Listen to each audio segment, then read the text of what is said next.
చేస్తున్న రైతులందరూ ఈ ప్రాసెసింగ్ ప్లాంట్ పెడితే వ్యక్తిందంతా కల్చర్ దెబ్బతినే పరిస్థితి ఏర్పడుతుందని చెప్పని వాళ్ళందరూ సమావేశమై మా దగ్గరికి రావడం జరిగింది. ఇది ఖచ్చితంగా మేము కూడా వాళ్ళకి సహకరిస్తామని చెప్పని మాట ఇవ్వడం జరిగింది. ఇది మేము కేవలం వాళ్ళ కోసమే కాదు, వాతావరణం, వాయు కాలుష్యము, నీటి కాలుష్యం, వీటి వల్ల కల్చర్ మొత్తం దెబ్బతిని మొదలే ఆక్వా కల్చరు సంక్షోభంలో ఉంది. మేత పెరిగిపోయి తర్వాత రకరకాలుగా అప్పుల పాలై నానా తంటాలు పడుతూ ఉన్నారు. కొన్ని కుటుంబాలు నాశనం అయిపోయే పరిస్థితి ఏర్పడింది. దానికి తోడు ఈ విధంగా కల్చర్ ఇక్కడ ఈ ఫ్యాక్టరీ పెట్టి రైతుల్ని ఇబ్బంది పెడతారంటే అందరం ఖచ్చితంగా దీన్ని వాళ్ళకి సహకరిస్తూ ఇక్కడ ప్లాంట్ పెట్టడానికి లేదని చెప్పని తీర్మానించడం జరిగింది. దీంట్లో అందరం ఎక్కడికైనా పోయేదానికి సిద్ధంగా ఉన్నాము. దీంట్లో వాళ్ళకి ఖచ్చితంగా మేమందరం సహకరిస్తామని చెప్పని మనం చూసుకుంటున్నాం. మీడియా వారికి, మిగతా పత్రికా విలేకరులందరికీ, ఇక్కడ వచ్చేసినటువంటి రైతులందరికీ, ఆక్వా రైతులందరికీ, చుట్టూ ఉన్న జనాలకి అందరికీ కూడా మా ధన్యవాదాలు తెలియజేసుకుంటున్నాం. ఈరోజు ముఖ్యంగా ఈ కండ్లేరుకి సంబంధించి అనేకమైనటువంటి ఆక్వా సంబంధిత సమస్యలతో రైతులు సతమవుతున్న ఈ సందర్భంలో మళ్ళా మూలిగే నక్క మీద తాటికాయ పట్టేట్టుగా ఇక్కడ ఒక ప్రాసెసింగ్ ప్లాంట్ స్టార్ట్ చేస్తున్నారు ఇక్కడ అని చెప్పి అందరూ తెలిసింది. మేమందరం కూడా దీన్ని ఆందోళన చెందుతున్నాము. ఇక్కడ ఉన్నటువంటి ప్రాసెసింగ్ ప్లాంట్ అనేది స్టార్ట్ చేస్తే ఈ వాతావరణ జల కాలుష్యం, అనేక రకాలైన కాలుష్యాలు ఉన్నాయి. విద్యుత్ కాలుష్యం ఉంది, వాయు కాలుష్యాలు ఉన్నాయి, రేడియో ధార్మిక కాలుష్యం ఉంది, శబ్ద కాలుష్యం ఉంది. వాటన్నిటితో కూడా జల కాలుష్యం అనేది చాలా ముఖ్యమైనది. ఈ జల వనరులు సహజంగా నీటిలో ఏదైతే జలరాశులు బ్రతికి ప్రాణం బట్టగడతాయో అలాంటి వాటికి విఘాతం కలిగించే విధంగా ఈ రసాయనాలు పోయి, ఈ ప్రాసెసింగ్ ప్లాంట్లో ఉండేటువంటి విష రసాయనాలన్నీ పోయి ఆ నీటిలో కలవడం మూలంగా అక్కడ ఉండేటువంటి ప్రాణులు అన్నీ చనిపోవడం జరుగుతుంది. ఆ వాటర్ని మేము మళ్ళీ గుంటలకు కొట్టుకుంటే అవి మళ్ళీ మాకు కల్చర్ చేయడానికి కూడా ఇబ్బంది జరుగుతుంది. అందువలన సెంట్రల్ పొల్యూషన్ బోర్డ్ కమిటీ ఉంది, సిపిపిబి అని ఒకటి ఉంది, ఏపీ పిపిబి అని ఉంది, స్టేట్ది కూడా ఒకటి ఉంది. ఇవన్నీ కూడా ఏంటంటే ప్రాసెసింగ్ ప్లాంట్లో వాళ్ళు మొత్తం వాటర్ని రీసైక్లింగ్ చేసుకొని వాళ్ళు మళ్ళీ తిరిగి బయటకు చుక్క నీరు కూడా బయట రాకుండా వాళ్ళు మళ్ళీ ఆ నీటిని ఉపయోగించుకుంటేనే వాళ్ళకి పర్మిషన్ అనేది ఈ పొల్యూషన్ బోర్డు అనేది ఇస్తుంది. కానీ అది అసాధ్యం, ఎవరూ చేయలేరు.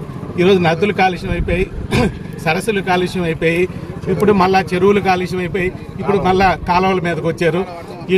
వాళ్ళు అభివృద్ధి అనేది పారిశ్రామికంగా జరగాలి. కానీ ఇటు వేలాది ఎకరాలు ఉన్నటువంటి దగ్గర ఇలాంటి పారిశ్రామిక పెట్టి ప్రాసెసింగ్ ప్లాంట్లు పెట్టి రైతుల్ని తీవ్ర ఇబ్బందులకు గురి చేస్తే మేమందరం కూడా ఆమరణ నిరాహార దీక్షకు కూడా పూనుకోవడానికి సిద్ధంగా ఉన్నామని తెలియజేసుకున్నాం. పత్రికా విలేకరులకి, మా రైతు సోదరులందరికీ, ఆక్వా రైతులకి ఈరోజు ఇక్కడికి వచ్చింది చాలా బాధాకరం. ఈ కండ్లేరు క్రీక్ ఒక 30 సంవత్సరాలుగా ఆక్వా కల్చర్లో మంచి పేరు తెచ్చి నెల్లూరు జిల్లాలోని ఈ కండ్లేరు కెనాల్ అంటే ఒక మంచి ప్రసిద్ధి చెంది ఆక్వా కల్చర్ బాగా సక్సెస్ అవుతూ ఉండింది. ఈ టైంలో ఈ ప్రాసెసింగ్ ప్లాంట్ రావడం అనేది చాలా సంతోషం. కంపెనీలు రావడం, ప్రాసెసింగ్ ప్లాంట్ అంతా రైతులకు అందుబాటు రావడం చాలా మంచిది, రైతుకి చాలా అవసరం. కానీ ఈ ప్లేస్లో ఇక్కడ పెట్టి జనాల్ని దాదాపు 2500 హెక్టార్లు సాగుండే కల్చర్ ఏరియాలో ఈ ప్రాసెసింగ్ ప్లాంట్ పెట్టి ఈ ప్లాంట్లో వీళ్ళు ఎంత నర్సరింగ్ చేసి వాటర్ వదిలినా ఫ్లడ్ ఏరియా టైంలో ఒకేసారి ఫ్లో ఈ క్రీక్ పోయే అవకాశం ఉంది. రైతులుగా ఉన్నవాళ్ళని కల్చర్లో ప్రాబ్లమ్స్ ఉన్నాయి, వైట్ స్పాట్, విబ్రియో, రకరకాల సమస్యలతో హార్వెస్ట్లు చేస్తుంటాం. మా మెటీరియల్ ఇక్కడికి వస్తుంది. అక్కడ ప్రాబ్లమ్స్ ఇక్కడ నుంచి వచ్చే వాటర్లో కంప్లీట్గా కెనాల్కి పోయి డిజాల్వ్ అయిపోతే ఆడ ప్రాబ్లమ్స్ కల్చర్ సక్సెస్ అయ్యే ఛాన్సెస్ లేదు. ప్రస్తుత పరిస్థితుల్లో ఈ ఆక్వా కల్చర్ చాలా సంక్షోభంలో కొట్టుమెట్టాడుతూ ఉంది. ఏది కూడా రేట్లు పెరిగినాయని విపరీతమైన రేట్లు పెరిగిపోయినాయి. ఈరోజు చూస్తే ప్రతి వస్తువు రూపాయి వస్తువు 10 రూపాయలు అయిపోయింది. 270 రూపాయలు ఉన్న ఆక్వా రేటు ఈరోజు 220 రూపాయలు డౌన్ చేసి కూర్చున్నారు.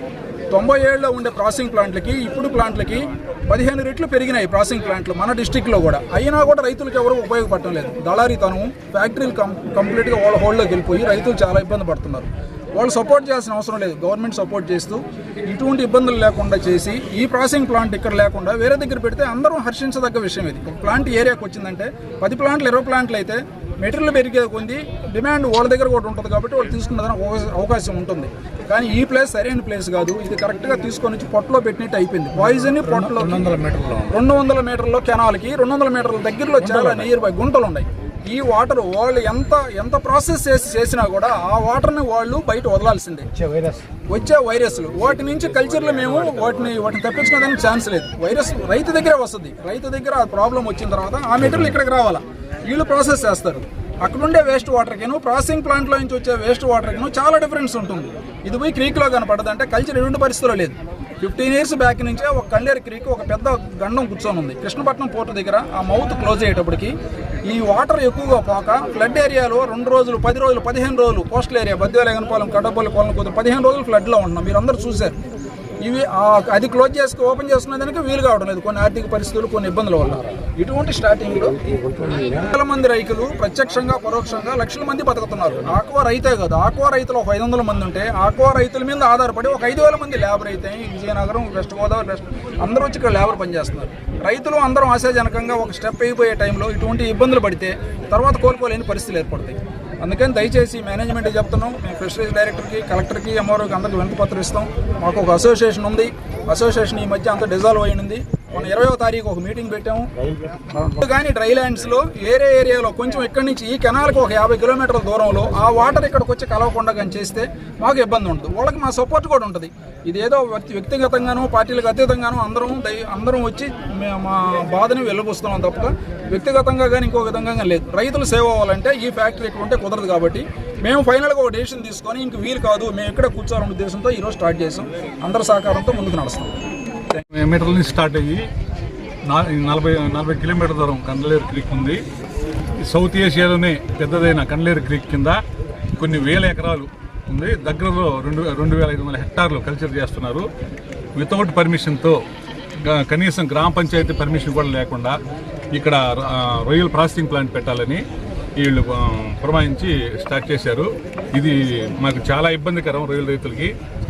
ఇదే ఇబ్బంది జరిగితే రొయ్యలు కల్చర్ ఎవరికి కల్చర్ రాదు. వీళ్ళ నామ్స్ ప్రకారం పంచాయతీ పర్మిషన్ తీసుకోలేదు. 50 ఎకరాలు వెట్లాండ్ డ్రైల్యాండ్ ఏరియాలో చేయాల్సిన ఏరియాని తీసుకొచ్చి వెట్లాండ్ ఏరియాలో చుట్టూ ఉన్న చిన్న కారులు ఎకరా అరెకరా ఉన్న రైతులకు ఎవరికి వరి పండదు. అలాగే కింద ఉన్న రొయ్యల రైతులకి ఎవరు రొయ్యలు పండవు. ఇప్పటికే సంక్షోభంలో ఉన్న రొయ్యల రైతులు బాగా నిరస్థితికి వెళ్ళిపోతారని ఇక్కడ ఈ ప్లాంట్ పెట్టకూడదని మేము డిమాండ్ చేస్తూ నిరాహార చేసేదని కూనుకున్నాము. దయచేసి వీళ్ళు ఎక్కడైనా వెట్లాండ్కి డ్రైల్యాండ్కి వెళ్ళేసి పెట్టుకుంటే మాకు అభ్యంతరం లేదు. మా కోసం కూడా కొంత మేలు చేసిన వాళ్ళు అవుతారు. కానీ ఇదే ఇక్కడ వెట్లాండ్ ఏరియాలో మాకు చుట్టుపక్కల చాలా ఇబ్బందికరమైందని మేము డిమాండ్ చేస్తున్నాం. అందరికీ నమస్కారం. పెరిగిన ఉష్ణోగ్రతల దృష్ట్యా ఈరోజు కస్మూర్ గ్రామంలో, వెంకటాచలం మండలం కస్మూర్ గ్రామంలో జై భారత్ నేషనల్ పార్టీ ఆధ్వర్యంలో సనుగూరు మస్తాన్ జై భారత్ నేషనల్ పార్టీ నియోజకవర్గ ప్రధాన కార్యదర్శి కడివేటి మస్తాన్ నియోజకవర్గ యువత అధ్యక్షుడు వీరి ఆధ్వర్యంలో ఈరోజు వెంకటాచలం మండలంలో కస్మూర్ గ్రామంలో మజ్జిగ చలివేంద్రాన్ని ఏర్పాటు చేసుకోవడం జరిగింది. అదేవిధంగా యువత ఎక్కువ ముందుకొచ్చి ఇట్లాంటి ఎండాకాలం చలివేంద్రాలు ఏర్పాటు చేసే ముందుకెళ్లాలని, అదేవిధంగా మా సారు వివి లక్ష్మీనారాయణ జై భారత్ నేషనల్ పార్టీ అధినేత వారి సూచనల మేరకు నియోజకవర్గంలో తోటపల్లిగూడూరు మండలంలో జై భారత్ పార్టీ తరఫున ఒక చలివేంద్రం ఎస్ఎస్ ఫౌండేషన్, మా జై భారత్ నేషనల్ పార్టీ మిత్రులు ఎస్ఎస్ ఫౌండేషన్ కనగలూరు సురేంద్రబాబు గారు ఆధ్వర్యంలో 4 చలివేంద్రాలు, మొత్తం 5 చలివేంద్రాలు, ఇది 6వ చలివేంద్రం. తొందరలో మునుబోలు, పొదలకూరు, ముత్తుకూరు మండలాల్లో ప్రతి శుక్రవారం, మంగళవారం, ఆదివారం ఈ విధంగా ఇంకొక 10 చలివేంద్రాలు ఏర్పాటు చేస్తామని తెలుపుకుంటూ యువత ఎక్కువ ముందుకొచ్చి చలివేంద్రాలు సేవా కార్యక్రమాలు ముందుకు రావాలని కోరుకుంటూ సెలవు తీసుకుంటున్నాం. నేషనల్ పార్టీ సేవా కార్యక్రమాల్లో ముందుకెళ్తాం. జూన్ 14వ తేదీ పైన రాజకీయాల్లో కూడా ముందుకెళ్తామని చెప్పేసి తమాంగా తెలుపుకుంటున్నా. 2 సంవత్సరాలు మా సారు సేవా కార్యక్రమాల్లో ముందుకెళ్ళండి, ఎవరికైనా ఇబ్బంది ఉందంటే వెళ్ళండి. 2 సంవత్సరాలు కూటమి ప్రభుత్వం మీద మనం టైం ఇద్దాం, 2 సంవత్సరాలు అని అన్నారు. జూన్ 15వ తేదీ పైన రాజకీయాలు సేవా కార్యక్రమాల్లో ముందుకెళ్తాం. జై భారత్ నేషనల్ పార్టీకి మంచి టీం ఉంది, మంచి యువత బాగా ఉన్నారు. వీరి ఆధ్వర్యంలో పార్టీ బాగా డెవలప్ అవుద్ది అనేసి సమూహంగా తెలుపుకుంటున్నా. మరిన్ని అప్డేట్స్ కోసం మన HN9 టీవీ ఛానల్ ని సబ్స్క్రైబ్ చేసుకోండి.